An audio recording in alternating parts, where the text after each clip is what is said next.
Hello guys, आज की जो मेरी वीडियो है वो बेस्ड है आपकी न्यू एजुकेशन पॉलिसीज़ पे। तो जैसा कि आपको पता है कि आज के जो एक न्यू जो क्रांति कह सकते हैं वो एजुकेशन के लिए आई हुई है। तो किस तरह से एजुकेशन सिस्टम में चेंज करा जा रहा है और किस तरह से हमारा पूरा जो है थ्योरेटिकल जो स्टडी है वो प्रैक्टिकल वर्क में कन्वर्ट हो रही है, जो कि हमारी जो यूथ है, जो न्यू जनरेशन है, या जो बच्चे अब एजुकेटेड हो रहे हैं, प्राइमरी स्कूल से स्टार्ट कर रहे हैं जो है, उनके लिए बहुत ही गुड न्यूज़ है। और एक अच्छा यूथ को एक बेस मिल रहा है, बहुत पक्का वाला बेस, जिससे वो आगे आने वाले टाइम पे उसके लिए इसका बहुत ज़्यादा बेनिफिट होगा। तो आज मैं इसमें थोड़ा सा अपना पर्सनल ओपिनियन दूंगी। मैं भी स्टूडेंट हूँ, उसके ऊपर मैं आपको ओपिनियन अपना रखना चाहती हूँ। साथ ही साथ हमें इस वीडियो के एंड में मैं आपको शॉर्ट में बताऊंगी। वैसे तो आपको पॉलिसीज़ पता है कि कौन कौन सी रेगुलेट हो रही हैं, लेकिन मैं भी आपको थोड़ी सी शॉर्ट में बताऊंगी और थोड़े बारीकी तरीके से समझाऊंगी। तो सबसे पहले मैं स्टार्ट करती हूँ खुद से। मैं एक खुद स्टूडेंट हूँ और मैं एक बी फार्मेसी मैंने करी है, बैचलर डिग्री इन फार्मेसी। तो और मैं एक जो होता है जो न्यू एजुकेशन के तहत है ना, जैसे रूरल एरिया और जो ये जो सिटी से बहुत दूर जो एरियाज़ हैं, जहाँ पर एजुकेशन सिस्टम जो होती है सिर्फ बुकिश टाइप में होती है। जो शहर में बच्चे होते हैं उनको तो चलो प्रोजेक्ट वर्क, असाइनमेंट, ऐसी चीज़ें दी जाती हैं, ठीक है। लेकिन जो एक विलेज के या स्मॉल टाउन के जो एजुकेशन सिस्टम होता है वो काफ़ी डिफरेंट होता है। तो मैं भी ऐसे ही एरिया में स्टडी करती हूँ, छोटे से गाँव में ही बोलिए आप इसे, और वहाँ पे स्टडी करी मैं बी फार्मेसी। तो हमारा क्या होता है कि हमारा जो है हम लोग मेडिकल फील्ड से रिलेट करते हैं। तो हमारा आपने पता ही होगा, बी फार्मेसी के बच्चे मेडिकल स्टोर में होते हैं, मेडिकल स्टोर जहाँ पे आप डॉक्टर से लिखी हुई दवाइयों को लेते हैं। तो क्या होता है कि हमारी जो फील्ड होती है ना, हमारी फील्ड में ज़्यादातर प्रैक्टिकल वर्क होना चाहिए, जो कि नहीं था। और काफ़ी बार हमें इस बारे में शिकायत थी। लेकिन वो ये कि जो ये एजुकेशन मिनिस्ट्री है, बहुत इसके लिए क्या कहते हैं कि बहुत प्रोसेस चलती है, गवर्नमेंट के काम होने में बहुत प्रोसेस चलती है। हम तो बोल देते हैं, लेकिन इन सबको चेंज करना बहुत मुश्किल हो जाता है। तो कहीं ना कहीं मैं अपनी फील्ड की ये जो हमारे हैं ड्रॉबैक्स जो बोल सकते हैं आप, कहीं ना कहीं हमारे लिए वो एक रट्टाफिकेशन थी, स्पून फीडिंग थी, कि बुकिश में पढ़ाए जा रहे हैं, लेकिन हमें प्रैक्टिकली नॉलेज नहीं था। क्या था कि हमारे फार्मेसी 4 साल की है, ठीक है। 4 साल में हमें जो भी फार्मेसी करवाई जाती है, बी फार्मेसी में मेन बेसिक कोर्स ये है कि आपको तैयार किया जा रहा है इंडस्ट्री के लिए, दवाइयाँ कैसे प्रिपेयर की जाती है, ठीक है। तो हमें सिर्फ इंडस्ट्रियल ट्रेनिंग होती है थर्ड ईयर में, वो भी 1 मंथ की। और इसके अलावा हमारे टाइम भी हॉस्पिटल ट्रेनिंग नहीं थी, और जबकि हमारी जूनियर्स को अब अलाउ है हॉस्पिटल ट्रेनिंग।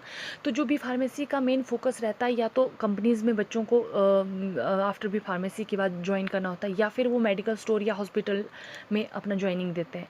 इसके अलावा आप गवर्नमेंट टेस्ट निकालने होते हैं अपनी, गवर्नमेंट जॉब भी आप कर सकते हैं। लेकिन वो ये कि गवर्नमेंट भी कितने लोगों को जॉब देगी। आज तक जो एजुकेशन सिस्टम था ना, वो यही था, थ्योरेटिकल बेस्ड था, इसलिए इतनी अनएम्प्लॉयमेंट चीज़ थी। इतने लोग बेरोज़गार थे। अब किस किस को गवर्नमेंट भी किस किस को जॉब देगी, और इसीलिए कंपटीशन भी बहुत ज़्यादा था।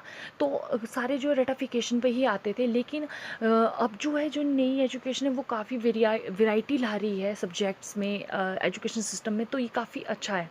तो जैसे मैं बता रही थी कि हमारा ये होता है कि हम 4 साल स्टडी करने के बाद हमें जो होता है, हमारी मर्ज़ी, हमें मेडिकल स्टोर खोलना है, मेडिकल स्टोर खोल सकते हैं, या फिर हमें अपन किसी क्लिनिक में काम करना है, हॉस्पिटल में काम करना है तो वो कर सकते हैं, या हम कंपनी में जा सकते हैं। तो कई बार क्या होता है, कंपनी में जाना घर वाले भी प्रेफर नहीं करते हैं, क्योंकि बहुत दूर जाना पड़ता है आपको, और इंडस्ट्रियल एरिया बहुत से लोगों को सूट नहीं होता है, क्योंकि केमिकल्स के बीच में आपको रहना होता है। तो थोड़ा आपके लिए सेफ़ जोन नहीं होता। फिर भी बहुत से बच्चे इस फील्ड में जाते हैं, और नॉलेज इस फील्ड में काफ़ी है। जो आधे बच्चे बचते हैं वो हॉस्पिटल में चले जाते हैं, या फिर आपके मेडिकल स्टोर्स में चले जाते हैं, या क्लिनिक्स में चले जाते हैं।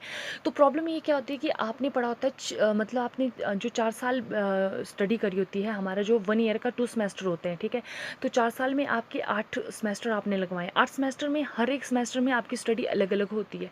और बीच में हमें क्या होता है, गाइज मैं बोलूँ तो खुद भी मैं जो है, हमें ने मैथ पढ़ा है, ठीक है। +1 +2 में साइंस पढ़ी, मेडिकल फील्ड से थे, तो हमें क्या था, बायोलॉजी था, फिजिक्स ही केमिस्ट्री थी। लेकिन जैसे हम फार्मेसी ज्वाइन करा रहा, तो वहाँ पर क्या आया, मैथ आया। और मैथ जो आपको 6 मंथ में कंप्लीट करना उस सब्जेक्ट। तो मैथ इतना, वो भी एक छोटे लेवल का नहीं था, बहुत टफ मैथ था हमारे लिए, खासकर मेडिकल बच्चों के लिए बहुत वो टफ था।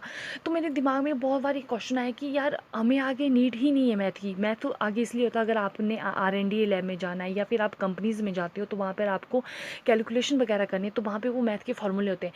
लेकिन अगर जो बच्चा कल दिन कंपनी को ही नहीं जा रहा है, जो कल दिन किसी कंपनी में ही रिसर्च लेवल पे ही नहीं जाना चाहता, उस बच्चे को मैथ की क्या ज़रूरत है। तो प्लस ये था एक इसका ड्रॉबैक, जो हमें बेफिजूल का सब्जेक्ट थोपा गया था। तो अब जो नई शिक्षा के लिए तो मेरे लिए बहुत बेस्ट है कि बोला है कि बच्चे जो है अपने हिसाब से एजुकेशन के जो होते हैं सब्जेक्ट चूज़ करेंगे। तो हम भी बहुत बार डिस्कस करते, तो इस बार भी फार्मेसी में ये होना चाहिए कि बच्चे से जब वो फर्स्ट ईयर में एंट्री लेता है ना, तो उसके लिए काउंसलर बैठे होने चाहिए। काउंसलर ये पूछे कि बच्चा का इंटरेस्ट क्या है। अगर बच्चा मेडिकल स्टोर खोलना चाहता है कल दिन, या हॉस्पिटल में काम करना चाहता है, या ये मेडिसिन से रिलेटेड वर्क करना चाहता है, उसको अगर दूसरी जॉब नहीं करनी है, कंपनीज में नहीं जाना, रिसर्च लेवल पे नहीं जाना है उसको, या उसको ड्रग इंस्पेक्टर का प्रिपरेशन नहीं करना, गवर्नमेंट जॉब के लिए नहीं करना, उसको अपना पर्सनल बिजनेस करना है, तो उस बच्चे को उस तरह से उस एजुकेशन में डालो। उसको वही सब्जेक्ट पढ़ाओ जो उसके लिए कंपलसरी हो, जो उसमें वर्क करते हैं। इंडस्ट्री वाले बच्चे को फार्मास्यूटिकल जो होते हैं वो सब्जेक्ट पढ़ाओ, और जो बच्चा मेडिकल स्टोर खोलना चाहता है उसको जो एनाटॉमी, फार्माकोलॉजी, ये जो बहुत सारे सब्जेक्ट हैं उनको पढ़ाओ, जो कि हमारे उसमें काम आएंगे। और प्लस हमारी फील्ड में क्या होता है, थ्योरेटिकल से ज़्यादा प्रैक्टिकल वर्क बहुत ज़्यादा मायने रखता है। जबकि हमें 4 साल में सिर्फ थ्योरी पढ़ाई गई। तो जब हमने 4 साल कंप्लीट करे ना, तो जब हम मेडिकल स्टोर में गए, तो हमारी जो होते हैं ना दवाइयों के सॉल्ट नेम बहुत टफ होते हैं। हमें ब्रांड नेम, सॉल्ट नेम, उनसे जो है मेडिसिन को याद करना होता है, प्लस उनके आपका ग्राम वगैरह उसका कितने ग्राम की है वो टैबलेट है, उस हिसाब से हमें पूरा वो रखना पड़ता है याद। तो क्या होता है, सॉल्ट नेम और ब्रांड नेम कई बार बहुत टफ होते हैं, खासकर सॉल्ट नेम आपके बहुत लंबे लंबे होते हैं। तो वो अब स्कूल टाइम में तो कॉलेज टाइम में तो हमने वो पढ़े होते हैं, लेकिन कहीं ना कहीं जब हम प्रैक्टिकली जब उतरते हैं, तो कहीं ना कहीं वो सॉल्ट नेम हमारे दिमाग से स्किप हो जाते हैं, क्योंकि आपने हर सेमेस्टर में थोड़ा थोड़ा पढ़ा होता है। कभी आपने BP की दवाई पढ़ी होती है, कहीं आपने शुगर की दवाई पढ़ी होती है, कहीं पे आपने क्या कहते हैं किडनी से रिलेटेड दवाइयाँ पड़ी होती है, तो कहीं स्किन से रिलेटेड। तो आपको इस तरह से जब आप 4 साल बाद निकलते, तो आपको एकदम से वो दवाइयाँ याद नहीं रहती है। तो हम चाहते थे कि बच्चों को क्या था, पर जो मंथ होता है ना, जैसे सेमेस्टर होता है ख़त्म, उसके बाद 1 मंथ की छुट्टियाँ पड़ती है, तो उसमें बच्चे को कंपल्सरी हो उसकी वर्कशॉप्स लगाई जाए, ठीक है, जिसके थ्रू वो उसे सीखने को ज़्यादा मिले।